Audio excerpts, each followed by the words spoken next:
네, 월요일부터 중국 오중전해가 시작됐는데요. 중국 정부는 경기 부양을 위해 기준금리와 지급 준비율을 인하하는 등 여러 가지 부양책을 내놓고 있습니다. 중국 오중전해에 대해 외신들의 반응 한번 살펴보겠습니다.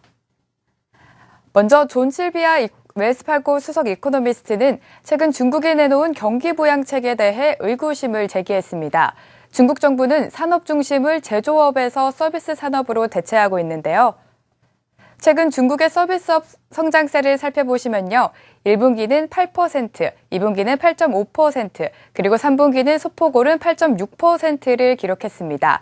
1, 2, 3분기 모두 서비스 산업인 3차 산업의 성장세가 눈에 띕니다. 하지만 실비아 이코노미스트는 중국의 산업구조 개혁은 단기간에 해결할 수 있는 문제가 아니라고 설명하며 앞으로 3년에서 5년 또는 20년까지도 걸릴 수 있다고 밝혔습니다. 또한 그는 기준금리 인하는 주기적으로는 경기에 도움을 줄 수 있지만 글로벌 수요가 계속 부진하고 있어 경기 둔화를 피해가긴 어려울 것이다 라고 예상했습니다. 이번 오중전해에서 중국의 성장률 목표치 하향 조정 여부가 발표될 것이라고 예상하고 있는데요.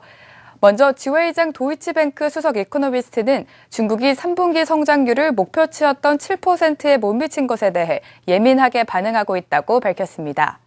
그는 중국 정부가 오중전해에서 전반적인 경제적 초안은 공개하겠지만 성장률 목표치 등 정확한 수치는 공개하지 않을 것이라고 예상했습니다.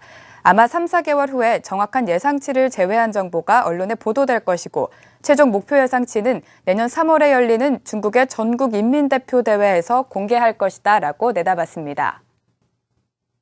계속되는 중국의 경기 둔화로 인해 전문가들은 향후 5년간 성장률 목표치를 6.5%에서 6.6%까지 낮출 것이다라는 의견에 힘을 실리고 있는데요. 하지만 시진핑의 연간 7%란 성장 목표를 6.5%까지 낮추기는 쉽지 않겠다는 의견 또한 나오고 있습니다. 또 전문가들은 오중전해에서 추가 부양책을 내놓을 것이다라고 전망하고 있는데요.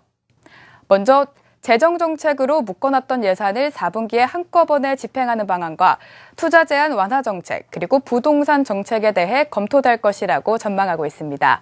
또한 서부 지역 및 미개발 지역에 대한 지역 프로젝트와 함께 빈부격차 해소 등도 포함될 것이라고 내다보고 있습니다. 이렇게 중국이 계속해서 대대적인 부양책을 내놓고 있는데요. 만약 중국의 경기 부양 효과로 세계 경기가 회복세를 보인다면 미국이 금리 인상 시기를 앞당길 가능성이 커질 것이란 관측도 나오고 있습니다.